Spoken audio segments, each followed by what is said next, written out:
Friends welcome to my YouTube channel CK education hub.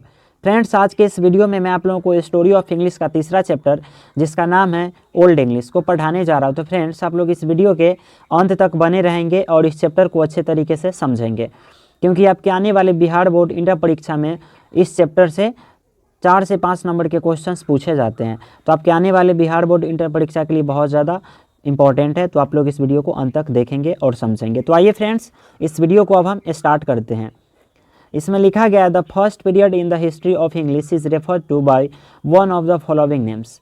देखिए इसमें लिखा गया है हिस्ट्री ऑफ इंग्लिश का मतलब होता है अंग्रेजी का इतिहास। तो अंग्रेजी का जो इतिहास है इसके फर्स्ट पीरियड में इसके प्रथम जो काल है उसको ना फॉलोइंग नेम्स यानी निम्नलिखित नामों से जाना जाता है। इसका पहला नाम है ओल्ड इंग्लिश। क्या नाम है? Old English. दूसरा है एंग्लो सेक्सन और तीसरा है एंग्लो सेल्टिक। यानी ओल्ड इंग्लिश के कितने नाम हो गए? 3। पहला ओल्ड इंग्लिश, दूसरा हो गया एंग्लो सेक्सन और तीसरा एंग्लो सेल्टिक हो गया। However, the earlier two names are more popular and used more often। इसका हिंदी क्या होता है इसको समझते हैं। However मीन्स होता है यद्यपि। यद्यपि इसके जो 2 नेम्स है, earlier 2 नेम्स का मतलब होता है पहले वाले जो इसके 2 नेम्स है, और more popular वह बहुत ज़्यादा पॉपुलर है, बहुत ज़्यादा लोकप्रिय है, एंड यूज्ड मोर ऑफन और उसका यूज़ भी बहुत ज़्यादा होता है। यानी ओल्ड इंग्लिश का 3 नाम है, ओल्ड इंग्लिश, एंग्लो सेल्टिक और एंग्लो सेक्सन। ये तीनों नाम जो है ना, इसमें से पहला जो इसका 2 नाम है ओल्ड इंग्लिश और एंग्लो सेक्सन, ये बहुत ज़्यादा पॉपुलर है, लोकप्रिय है और इसका यूज़ भी बहुत ज़्यादा होता है। The history of English begins with the coming of the Anglo Saxons from Europe to mainland Britain. इसके हिंदी को समझते। The history of English begins मतलब इंग्लिश का जो इतिहास है यह प्रारंभ हो जाता है, शुरू हो जाता है। begins मतलब होता है शुरू होना। With the coming of Anglo Saxon यानी एंग्लो सेक्शन के आगमन होगा। एंग्लो सेक्शन के आगमन के साथ ही इंग्लिश के इतिहास का प्रारंभ हो जाता है। और ये जो एंग्लो सेक्शन वह कहाँ पे आते हैं? तो मेनलैंड ब्रिटेन में। कहाँ पे आते हैं? मेनलैंड ब्रिटेन में। और आते कहाँ से? तो यूरोप से आते हैं। और इसी के साथ अंग्रेजी के इतिहास का शुरुआत भी हो जाता है। This period is from AD 449 to AD 1066। यानी ये जो ओल्ड इंग्लिश का जो पीरियड है, समय अवधि है, वह 449 से लेकर 1066 तक का है। These two dates signify 2 major invasions that change the course of history. देखिए ओल्ड इंग्लिश का जो ये 2 डेट है 449 और 1066, ये दोनों जो डेट है ना वह सिग्निफाई करता है, दर्शाता है 2 मेजर इन्वेजन्स मतलब 2 बड़े आक्रमणों को, that change the course of history जिसने अंग्रेजी के इतिहास को चेंज करके रख दिया, बदल के रख दिया, उसमें परिवर्तन ला दिया। The Anglo Saxons were fierce warlike tribes from Europe and their invasions in 449 changed Celtic Britain into Germanic England. देखिए ये जो एंग्लो सेक्शन थे ना, एंग्लो सेक्शन ये बहुत ज़्यादा फियर्स थे, बहुत ज़्यादा डरावने थे, मतलब इनको मतलब ये लोग बहुत लड़ाकू थे। वारलाइक ट्राइब्स का मतलब क्या होता है? लड़ाकू, मतलब हमेशा ये लड़ाई झगड़ा करते रहते थे, इनको मारधार में ज़्यादा विश्वास था। From Europe and their invasions in 449। और ये जो रहने वाले थे यूरोप के रहने वाले थे और इन्होंने इंग्लैंड पे आक्रमण किया था 449 में। Change Celtic Britain into Germanic England. और एंग्लो सेक्शन जब 449 में ब्रिटेन पे आक्रमण करते हैं तो सेल्टिक ब्रिटेन का नाम बदल के जर्मेनिक इंग्लैंड रख देते हैं। यानी 449 में कौन आक्रमण करता है इंग्लैंड पर? तो एंग्लो सेक्शन। कौन करता है? Anglo Saxon. अच्छा, इसके परिणाम स्वरूप क्या होता है? तो सेल्टिक ब्रिटेन का नाम बदल जाता है। सेल्टिक ब्रिटेन का नाम एंग्लो सेक्शन के द्वारा बदल दिया जाता है और इसका नाम जर्मेनिक इंग्लैंड रख दिया जाता है। आइए आगे देखते हैं इसमें क्या लिखा गया है। The Norman conquest in AD 1066 resulted in the infusion of a large number of French words into the vocabulary of English from Europe to mainland Britain. देखिए इसमें इसके हिंदी को समझते हैं।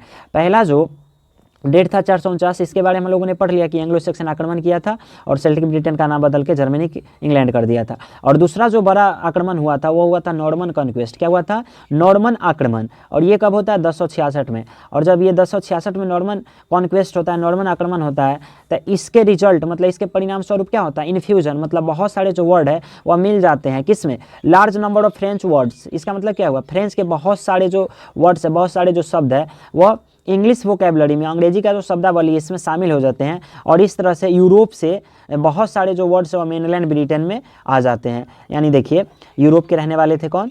एंग्लो सेक्सन रहने वाले थे। तो एंग्लो सेक्सन जो है जब आक्रमण करते हैं किस पे, इंग्लैंड पे, तो इस तरह से मेनलैंड ब्रिटेन में कौन पहुंच जाते हैं, यूरोप के रहने वाले लोग भी और उनकी जो भाषा वो सब भी ब्रिटेन तक पहुंच जाती है। तो पहला जो ये पैराग्राफ मैं पढ़ाया हूँ इसमें हम लोगों ने ये पढ़ा है कि ओल्ड इंग्लिश का 3 नाम है, ओल्ड इंग्लिश, एंग्लो सेक्सन और एंग्लो सेल्टिक। इसके 2 नाम बहुत ज़्यादा लोकप्रिय और बहुत ज़्यादा यूजफुल भी है, उसका प्रयोग भी होता है।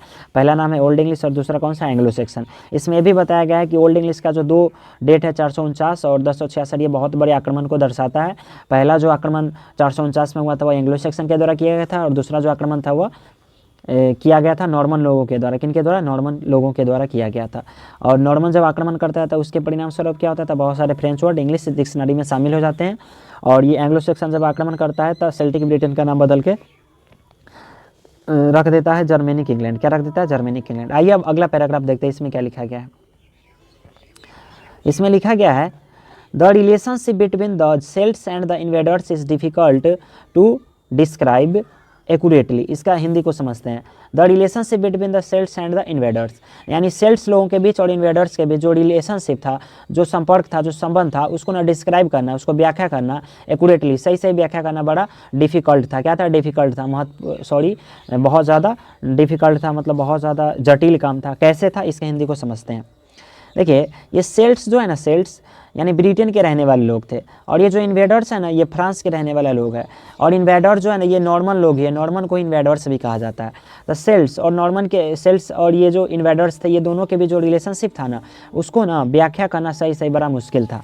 But they seem to have settle down side by side in more or less peacefully contact with the Anglo Saxons. देखिए ये जो मतलब सेल्ट्स हो गया और इन्वेडर्स हो गया, सेल्ट्स रहने वाला था इंग्लैंड का, इन्वेडर्स रहने वाला था फ्रांस का। ये दोनों जो है ना एंग्लो सेक्शन के आसपास में ही बस गया था। क्या हो गया था, एंग्लो सेक्शन के आसपास में ही बस गया था। तो देखो पहले से था सेल्ट्स और इन्वेडर्स 2 गो था, अब इसमें एंग्लो सेक्शन भी आ गया था, ये 3 गो हो गया। अब ये तीनों ना एक साथ रहने लगा and combine to produce 7 kingdoms. और ये तीनों एक साथ मिलकर कंबाइन होकर 7 किंगडम का निर्माण किया, known as the Anglo Saxon heptarchy. और वो जो 7 किंगडम जो बना था उसका जो नाम रखा गया था वो क्या रखा गया था, एंग्लो सेक्शन हेप्टार्की रखा गया था। आइए आगे देखते हैं इसमें क्या लिखा गया है। The leadership of this kingdoms gradually passed into the hands of the sections because of their better political understanding. देखिए इसके हिंदी को समझते हैं। ये एंग्लो सेक्शन का जो लीडरशिप है, इसका जो नेतृत्व है वह किसके हाथों में चला गया, gradually passed into the hands of the sections, मतलब धीरे धीरे एंग्लो सेक्शन के हाथों में चला गया। अच्छा एंग्लो सेक्शन के हाथ में क्यों चला गया, because of their better political understanding, क्योंकि उसका जो पॉलिटिकल अंडरस्टैंडिंग था, राजनीतिक समझ था ना, वह सबसे बेहतर था। बेटर मतलब क्या होता है, सबसे बेहतर। The Celtic language were not used for any purpose by them, neither did these languages influence the sections। देखिए एंग्लो सेक्शन हेप्टार्की का जो नेता बना था, सेक्शन बना था, कौन बना था, सेक्शन। लेकिन ये जो सेक्शन था ना वह सेल्टिक लैंग्वेज का यूज नहीं करता था और सेल्टिक लैंग्वेज इसको इन्फ्लुएंस भी नहीं किया था, प्रभावित भी नहीं किया था। देखिए इसके बाद क्या होता है, therefore only a handful of Celtic words exist today and most of them are names of places or rivers. Some of these better known are the following। देखिए ये जो सेक्शन था ना, ये सेक्शन सेल्टिक वर्ड का use नहीं करता है, जिसकी वजह से ये जो सेल्टिक वर्ड है आज, हैंडफुल का मतलब होता है बहुत कम। क्या होता है, बहुत कम, बहुत कम ही सेल्टिक वर्ड आज इंग्लैंड में बचे हुए हैं। और वो भी जो मतलब सेल्टिक वर्ड बचे हैं किस रूप में बचे हैं, तब प्लेसेस में, मतलब जगहों के नाम के रूप में और नदियों के नाम के रूप में आज भी वह अस्तित्व में है और बचे हुए हैं। देखिए प्लेसेस नेम में कौन कौन सा सेल्टिक वर्ड है, डोवर है, कम्बरलैंड है, केंट है, लंदन है, यॉर्क है, ये सभी सेल्टिक वर्ड है। और ये सभी सेल्टिक वर्ड जगहों के नाम के रूप में आज भी विद्यमान है, आज भी ये अस्तित्व में है, बचे हुए हैं। नेम्स ऑफ रिवर्स, कुछ सेल्टिक वर्ड नदियों के नाम के रूप में आज भी अस्तित्व में है, जैसे में हो गया Avon, Thames, Trent, Dee, Derwent. आइए आगे पढ़ते इसमें क्या लिखा गया है। Some traces of Britain's Celtic past are also preserve in the first syllable of the names of some towns and district in present day England. देखिए इसमें लिखा गया है some traces of Britain Celtic past, मतलब Britain का जो कुछ Celtic जो पास्ट जो सेल्टिक वर्ड्स थे उसका न ट्रेस है, उसके जो निशान है वो आज भी मतलब प्रिजर्व है, मतलब संरक्षित है। कहाँ पर, the first syllable of the names of some towns and district in present day England. England में आज भी वह विद्वान है, किस रूप में, तो शहरों के और जिलों के नाम के पहले अक्षर के रूप में आज भी ये जो सेल्टिक वर्ड जो है, ब्रिटेन के जो सेल्टिक वर्ड है आज भी मतलब मौजूद है। These are Manchester, Winchester, Worcester, Gloucester, Lichfield, Salisbury and Exeter, ये सभी जो वर्ड है ये सभी सेल्टिक वर्ड है और ये सभी मतलब शहरों के नाम के पहले अक्षर के रूप में, झीलों के नाम के पहले अक्षर के रूप में आज भी इंग्लैंड में मौजूद है। In other class of Celtic words preserved in modern English are words connected with religion और रिलीजियस एक्टिविटीज़। देखिए इसमें लिखा गया है in other class of Celtic words, मतलब कुछ दूसरे प्रकार के जो सेल्टिक वर्ड्स है वह भी प्रिजर्व है, वह भी संरक्षित है इन मॉडर्न इंग्लिश, मतलब आधुनिक इंग्लिश में, और वर्ड्स कनेक्टेड विथ रिलीजियस और रिलीजियस एक्टिविटीज़, और वो जो मतलब दूसरे प्रकार के जो सेल्टिक वर्ड है वो आधुनिक इंग्लिश में जो प्रिजर्व है, जो संरक्षित है, वह किस रूप में मतलब धार्मिक और धार्मिक क्रियाकलापों से जुड़े हुए वर्ड्स से संबंधित है और उसी के रूप में आज भी ये अस्तित्व में है। डायलेक्ट्स ऑफ ओल्ड इंग्लिश, अब इसको समझते हैं कि ये जो ओल्ड इंग्लिश है ना इसमें कितनी डायलेक्ट्स है, कितनी बोलियां हैं। There is a clear line of descent from the speech of the Anglo Saxons to modern English in matters of sounds, vocabulary, grammar and spelling. इसके हिंदी को समझते हैं। इसमें लिखा there is a clear line, मतलब यह एक स्पष्ट रेखा है, of descent from the speech of the Anglo Saxon to modern English, कि एंग्लो सेक्शन के स्पीच से लेकर और मॉडर्न इंग्लिश तक जो ये इंग्लिश पहुंचा है इसका ना एक क्लियर लाइन, एक स्पष्ट रेखा है जिसको हम लोग देख सकते हैं। मैटर्स ऑफ साउंड्स, मतलब साउंड्स के मुकाबले में, मतलब ध्वनि के मुकाबले में, वोकेबलरी के मुकाबले में, ग्रामर के मुकाबले में, एंड स्पेलिंग। देखिए ये जो एंग्लो सेक्शन के स्पीच से लेकर मॉडर्न इंग्लिश तक जो ये इंग्लिश अभी तक पहुंचा है इसमें बहुत सारे परिवर्तन देखे गए हैं, और वो परिवर्तन किस मामले में है, साउंड्स के मामले में है, वोकेबलरी के मामले में है, ग्रामर के मामले में और स्पेलिंग के मामले में है। यानी ओल्ड इंग्लिश में तो ये जो वर्ड सब था ना इसका साउंड्स कुछ और था, इसके शब्दावली कुछ और थे, इसके ग्रामर कुछ और थे, इसके स्पेलिंग कुछ और थे। But old English was not a single uniform language, मतलब ये जो ओल्ड इंग्लिश है ना सिंगल यूनिफॉर्म लैंग्वेज नहीं है, मतलब यह एक ही बोली से मिलकर बना हुआ भाषा नहीं है, यह एक ही भाषा नहीं है।